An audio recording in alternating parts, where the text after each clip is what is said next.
Et oui, tout le monde va au travail, sagement. Ça fait un petit peu troupeau de moutons, vous trouvez pas En tout cas, la routine, c'est que le lundi matin, on fait chier d'aller au travail, mais on a toujours Bertrand qui s'amuse à faire ses nouveaux arrivages de la semaine, avec beaucoup de produits en fait cette semaine que j'aimerais vous parler. Donc je vais essayer d'écrire un petit peu moins, vraiment de vous shooter ça assez rapidement.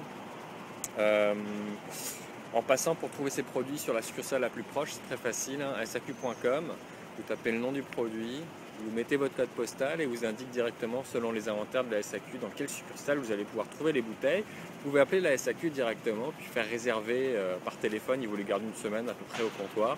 Donc vous n'aurez plus qu'à passer chercher vos 1 bouteille, 2 bouteilles, 12 bouteilles, 36 bouteilles si vous êtes un vrai alcoolique. Euh, Allez, c'est parti.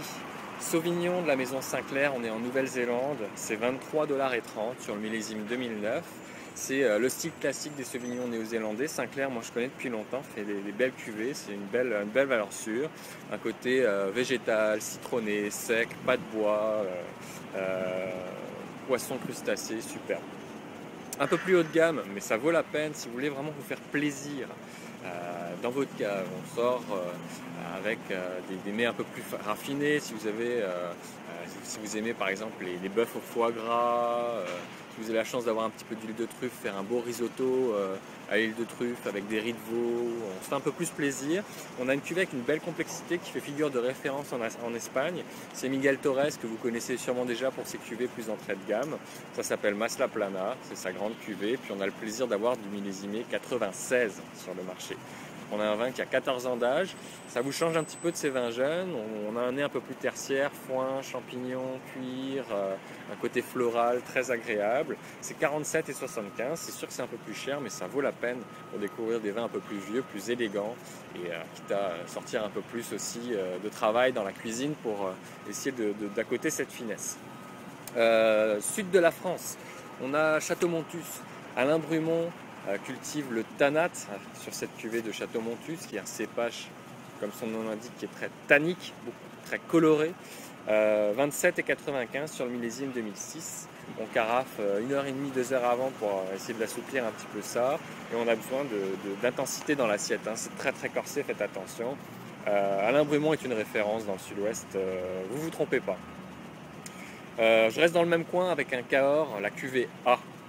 Cuvée A, ça c'est le château Léo d'Aglan, 26 et 70. On a l'avantage d'avoir un millésime qui sur le papier n'était pas très réussi. 2003, canicule, peu de pluie, mais quand on sait bien les attendre, on a des petites surprises. Et cette cuvée de Cahors 2003 en cuvée A à 26 et 70 pour un 2003, vous m'en direz des nouvelles.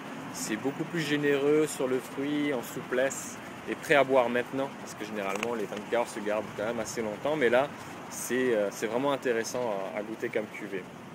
Vous avez un cadeau à faire à un amateur de vin et vous ne savez pas quoi acheter. Moi je sais ce que vous allez lui offrir.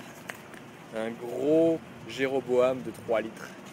3 litres, vous savez, ça en impose. Quand on offre ça à un ami, ça marque. On met ça fièrement dans sa cave, on expose la bouteille. Et pour un 3 litres, qui correspond quand même à 4 bouteilles, c'est Umberto Cesare qui fait ça dans l'Émilie-Romagne avec sa cuvée Liano. Liano, un grand classique pour les sommeliers encore une fois. Cabernet Sauvignon et Sangiovese dans le centre de l'Italie.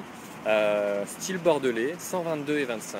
Pour 122 $ et 25 cents pour 4 bouteilles. Grand format à 3 litres pour offrir aux amis. C'est sûr que c'est un succès. Sauvignon Verramonte, un petit prix, on aime bien le côté pamplemousse, une petite pointe d'amertume, un côté frais.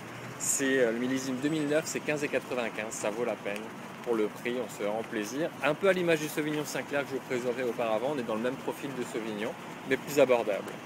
Pinot Noir, Belle Glace. Pinot Noir, Belle Glace. Vous connaissez sûrement le domaine Caymus, très connu pour ses cuvées Special Selection dans les grands Cabernet Sauvignon californiens, dans le haut de gamme. Et le fils de Monsieur Wagner, qui est donc propriétaire du domaine Caymus, a démarré Clark and Telephone Vineyards pour faire des cuvées sous le nom et l'emblème de Belle Gloss. Ce ne sont que des pinots noirs qui sont vinifiés plus proches, vraiment plus proche de l'océan pour chercher un petit peu plus de fraîcheur. On est quand même dans des cuvées haut de gamme, mais ça vous permet d'avoir le style, je dirais, séducteur, avec une belle complexité, des pinots noirs un peu plus nouveau monde, pas trop de bois. C'est 45,25 $. La bouteille est assez originale, format bourguignonne. Elle est couverte de cire quasiment sur le tiers complet de la bouteille. En passant, ils ont un rosé, pardon. Je ne sais pas s'il est disponible en ce moment, mais le rosé vaut la peine. Le rosé haut de gamme, encore une fois, une trentaine de dollars, c'est pas donné, mais j'aime beaucoup l'approche, un travail très manuel, un beau domaine. Puis je termine avec mon coup de cœur, une Syrah de Californie. Ça s'appelle le Pousseur. C'est fait par Bonnie Doon. J'en ai déjà parlé de Bonnie Doon, ce personnage un petit peu taré qui fait des super vins. Millésime 2006, 22,95. On est vraiment dans le style Syrah des Côtes-du-Rhône. Un côté épice, poivré, une belle fraîcheur, un bon équilibre. Pas de bois présent sur cette cuvée. Donc on a, je dirais, ce côté bombe de fruits un petit peu à la californienne, mais dans un style très français au niveau de l'équilibre. Donc il n'y a rien qui dépasse, il n'y a rien de trop. Pour 22,95, je vous conseille vraiment de découvrir cette cuvée. Donc je vais faire comme tous ces gens qui sont passés pendant ma chronique, suivre le troupeau pour aller au travail ce matin. Au restaurant. On va voir qu'est-ce qu'il y a comme belle bouteille à sortir ce midi pour la clientèle. Puis faites-moi plaisir, mettez un petit j'aime sur votre compte Facebook, ça permettra de partager cette vidéo avec tous vos amis Facebook et par de même qui connaissent un petit peu l'approche, qui découvrent des belles bouteilles que je vous fais à chaque lundi. Et je vous souhaite surtout une bonne semaine.